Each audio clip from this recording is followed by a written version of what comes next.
হযরত ওমর ফারুক রাদিয়াল্লাহু তাআলা আনহু তিনি একবার মসজিদ নববীর মধ্যে দেখলেন ফজরের সময়, জোহরের সময় তিনি দেখলেন ফজরে যাদের দেখলাম এক জায়গায় বসা ৫-৭টা লোক, জোহরে তো তাদেরই দেখতেছি, আসরের সময় দেখলেন ওইখানে বসা, মাগরিবেও দেখলেন, এশায়ও দেখলেন।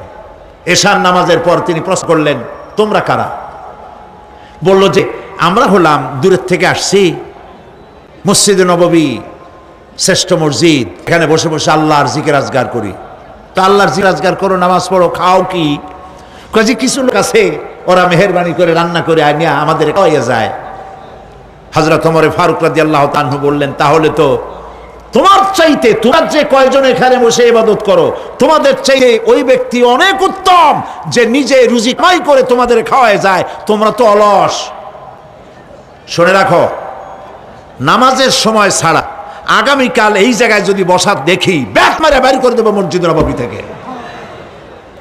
ইসলাম কাজের প্রতি উদ্দীপনা দিয়েছে, ইসলাম কাজের ট্রেনিং দিয়েছে। সুবহানাল্লাহ বলে, কাজ করো আর খাও।